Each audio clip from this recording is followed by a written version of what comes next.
Ruang Hening episode 4. Kapan harus bicara, kapan harus hening? Seni kata yang membangun.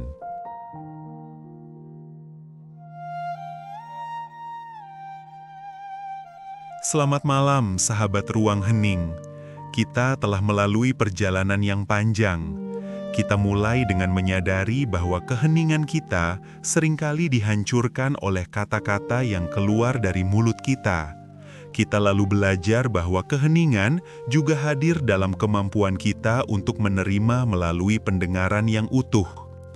Malam ini, kita kembali lagi ke mulut kita, bukan untuk mengendalikannya dalam artian menahan total, melainkan untuk menggunakannya dengan bijaksana. Jika keheningan sejati bukanlah tentang tidak berbicara sama sekali, lalu kapan kita harus berbicara? Dan bagaimana cara kita berbicara agar kata-kata kita membawa damai, bukan kehancuran? Ini adalah inti dari renungan kita malam ini.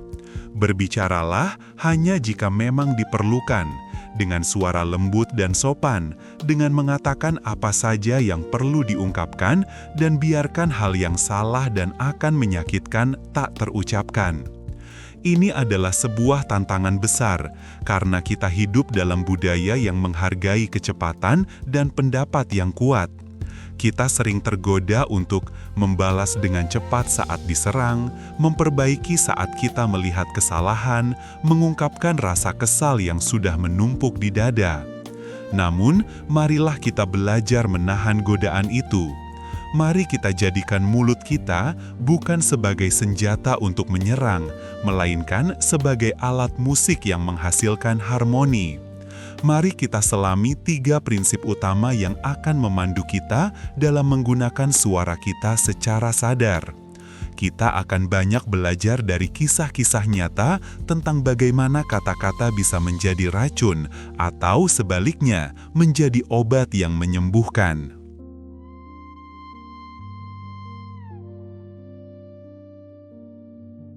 Bicara hanya jika diperlukan. Prinsip pertama adalah yang paling fundamental. Bicaralah hanya jika memang ada kebutuhan yang jelas, mendesak, dan membangun. Sebelum sebuah kata meninggalkan bibir Anda, ada sebuah tradisi kuno yang mengajarkan kita untuk mengajukan 3 pertanyaan. Mari kita sebut ini ujian keheningan 3 gerbang. 1.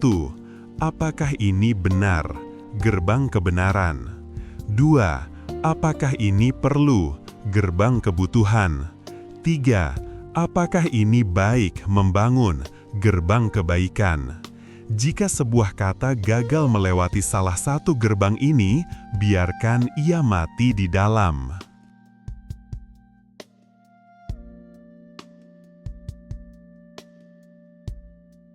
Perkataan yang sebenarnya tak perlu dikatakan. Seorang manajer senior bernama Budi memiliki kebiasaan buruk. Ia harus selalu mengomentari kekurangan yang ia lihat. Saat rapat, ia selalu menyela presentasi juniornya, Alia, hanya untuk menunjukkan typo kecil pada slide atau kesalahan data yang sebenarnya tidak signifikan terhadap inti pembahasan.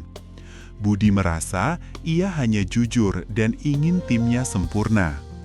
Suatu hari, setelah Budi lagi-lagi mengomentari hal kecil yang tidak esensial, Alia terlihat sangat down dan kehilangan kepercayaan diri. Atasan Budi yang lebih bijaksana memanggil Budi secara pribadi. "Budi," kata atasannya, "apakah yang kamu katakan kepada Alia tentang typo itu benar?" "Ya, itu benar," jawab Budi. "Oke, gerbang pertama lolos. Tapi, apakah itu perlu saat presentasi sedang berlangsung, mengingat semua orang sudah mengerti inti pesannya?" Budi terdiam. "Mungkin tidak," jawabnya pelan. "Itu bisa saya sampaikan setelah rapat." "Dan yang terakhir, Budi," lanjut atasannya, "apakah komentar itu membangun semangat Alia atau malah meruntuhkan? Apakah niatmu mengeluarkan kata-kata itu murni untuk perbaikan atau sedikit untuk menunjukkan bahwa kamu lebih teliti?" Budi menunduk. Ia menyadari bahwa ia menggunakan kata-kata bukan untuk kebaikan tim, tetapi untuk validasi egonya sendiri, untuk menunjukkan bahwa ia tahu lebih baik. Pelajaran di sini adalah banyak kata yang benar, fakta, tetapi tidak perlu saat itu juga atau tidak membangun. Kata-kata yang tidak perlu adalah noise yang menghabiskan energi orang lain dan merusak suasana. Keheningan yang paling indah adalah ketika kita memilih menahan kritik yang tidak esensial demi menjaga keutuhan jiwa dan suasana hati orang lain.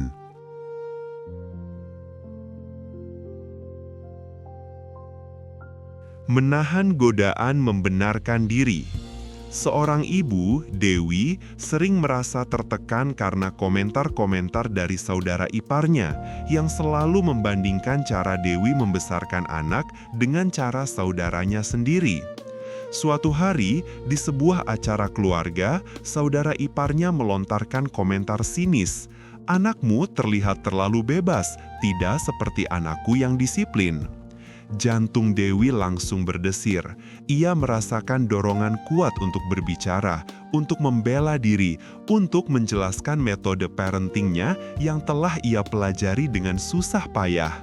Ia sudah menyiapkan 10 argumen di kepalanya. Namun, Dewi teringat pada ujian keheningan. 1. Apakah itu benar? Anakku bebas? Tidak sepenuhnya. Anakku bahagia? Ya. Kebenaran kompleks sulit untuk diungkapkan dalam satu balasan cepat. 2. Apakah ini perlu? Apakah membalas akan mengubah pikiran saudara ipar? Tidak. Apakah itu akan membawa damai? Tidak. 3. Apakah ini membangun? Apakah balasan pedas akan mempererat hubungan keluarga? Jelas tidak. Dewi menarik napas dalam-dalam. Ia memilih keheningan. Ia hanya tersenyum lembut dan berkata, "Terima kasih atas perhatiannya, kami berdua masih terus belajar."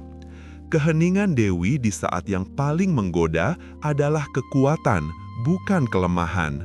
Ia memilih untuk membiarkan argumen yang menyakitkan mati dalam tenggorokannya. Dengan menahan diri, ia melindungi kedamaian batinnya dan mencegah konflik keluarga meluas. Ia menggunakan kata-kata sebatas yang perlu, yaitu ucapan terima kasih sederhana dan berhenti di sana. Pesan kunci I, keheningan adalah pilihan yang sadar untuk tidak mengisi kekosongan dengan kata-kata yang tidak lolos ujian 3 gerbang.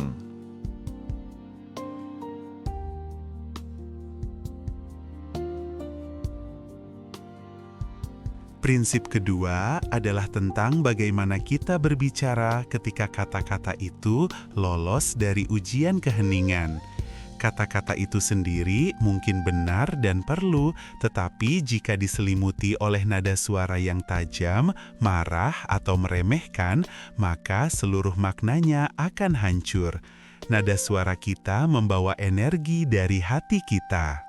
Mari kita nikmati sebuah cerita berjudul Kebaikan yang Salah Nada.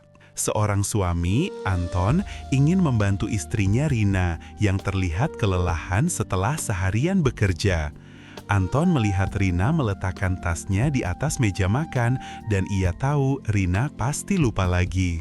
Anton berkata dengan niat baik, "Rina, kamu sudah tahu kan, tas jangan ditaruh di meja makan. Kenapa kamu selalu lupa sih? Nanti mejanya kotor." Niat Anton adalah benar, meja harus bersih dan perlu mengingatkan. Namun nadanya, kata-kata selalu lupa dan intonasi yang kesal merusak niat baiknya. Rina yang sudah lelah langsung tersinggung dan merespons dengan marah. "Kenapa kamu harus selalu menyalahkan aku saat aku baru pulang? Kamu tidak lihat aku capek?" Padahal yang ingin Anton katakan adalah, "Sayang, aku lihat kamu capek, tapi tolong tasnya ditaruh di tempatnya ya, agar meja ini bersih." Dalam kasus ini, kata-kata yang membangun justru menjadi merusak karena nada suara yang tidak sopan, tidak sabar, dan menghakimi. Kata-kata lembut tidak hanya berupa pemilihan diksi, tetapi juga intonasi yang memancarkan rasa hormat dan kesabaran.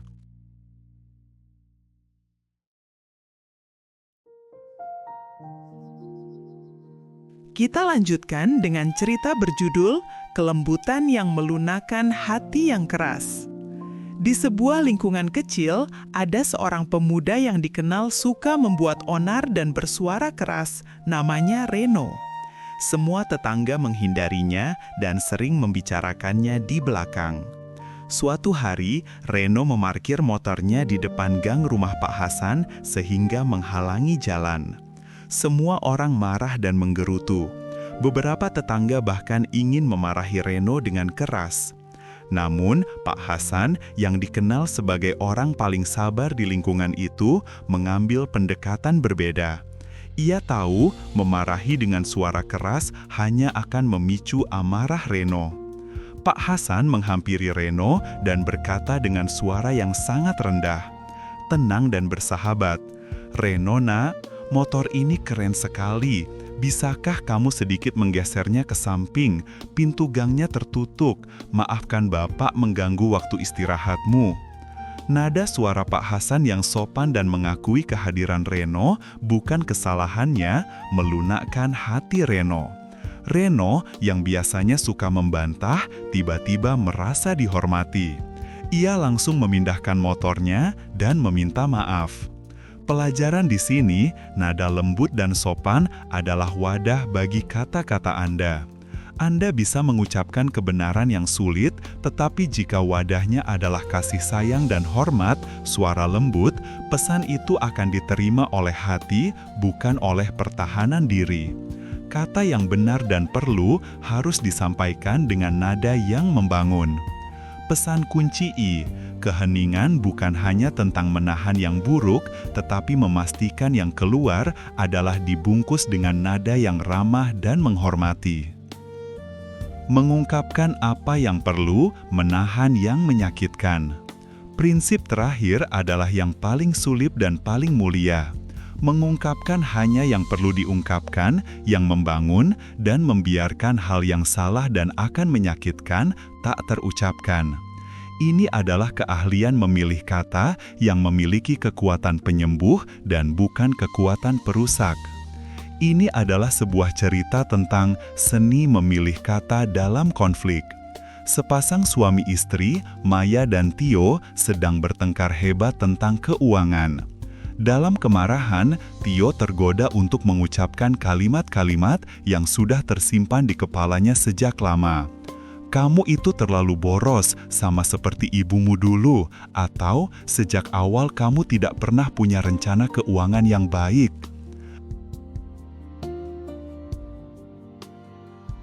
Tio tahu kalimat-kalimat itu benar menurut sudut pandangnya, dan ia merasa perlu mengatakannya untuk melampiaskan.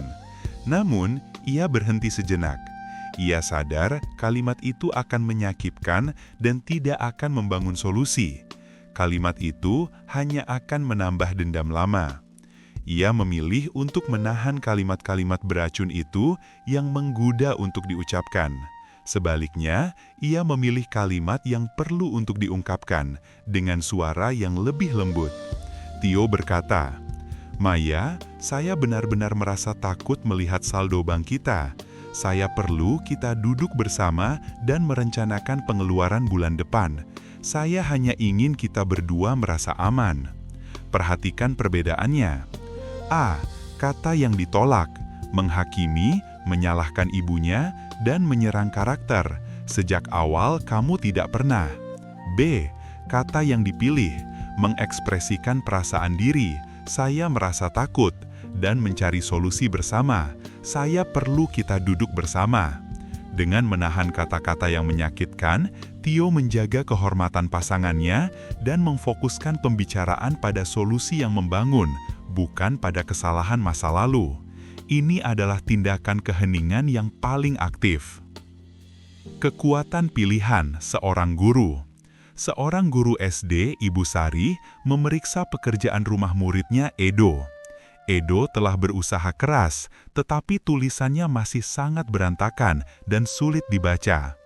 Ibu Sari tahu bahwa jika ia berkata, "Edo, tulisanmu ini jelek sekali, ibu tidak bisa membacanya," maka ia mengucapkan kebenaran, tetapi kata-kata itu akan menghancurkan motivasi Edo. Ibu Sari memilih untuk menahan kata-kata yang menghakimi dan menyakitkan. Ia memilih untuk mengungkapkan hanya yang perlu dan membangun. Ibu Sari memanggil Edo ke meja dan berkata dengan lembut, "Edo, Ibu tahu kamu sudah bekerja keras. Ibu melihat kamu berusaha. Sekarang, bisakah kamu bacakan kalimat pertama ini untuk Ibu? Ada beberapa huruf di sana yang Ibu yakin bisa kamu buat lebih tegak dan rapi di PR selanjutnya. Kamu mau coba?" Ibu Sari berfokus pada usaha yang membangun dan solusi kecil di masa depan yang perlu. Ia menahan penilaian menyeluruh yang menyakitkan. Hasilnya, Edo merasa dilihat usahanya, bukan dihukum kesalahannya. Ia termotivasi untuk mencoba lagi.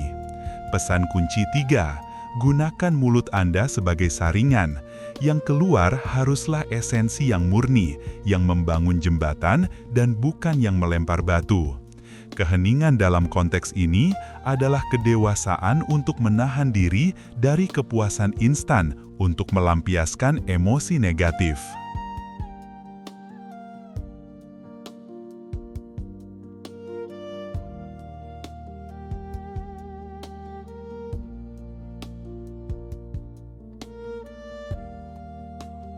Refleksi akhir dan pertanyaan menyentuh hati. Sahabat Ruang Hening, kita telah sampai di ujung rangkaian renungan tentang mulut dan telinga. Kita menyadari bahwa perjalanan menuju keheningan sejati adalah perjalanan yang aktif dan sadar. Keheningan saat mendengarkan melalui telinga adalah menerima. Keheningan saat berbicara melalui mulut adalah memberi dengan bijaksana. Tujuan kita bukan untuk menjadi bisu, tetapi untuk menjadi bijaksana, memastikan bahwa setiap kata yang kita lepaskan memiliki nilai kebenaran, kebutuhan, dan kebaikan. Malam ini, biarkan keheningan ini menemani Anda.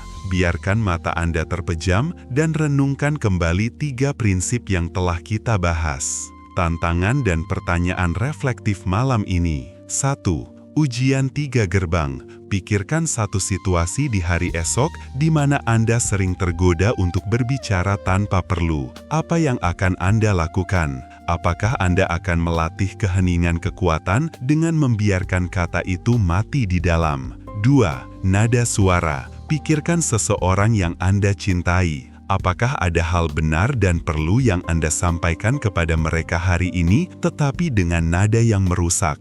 Bagaimana Anda bisa menyampaikan pesan yang sama besok, tetapi dibungkus dengan suara lembut dan sopan? 3. Kata yang membangun. Apa satu kalimat negatif, sinis atau menghakimi yang hari ini Anda berhasil tahan untuk tidak diucapkan dan apa gantinya? Keheningan bukan hanya terjadi ketika tidak ada yang berbicara. Keheningan ada ketika hati kita damai dan kata-kata kita adalah anugerah. Selamat beristirahat sahabatku, semoga kata-kata Anda esok hari menjadi sumber ketenangan bagi diri sendiri dan orang di sekitar Anda.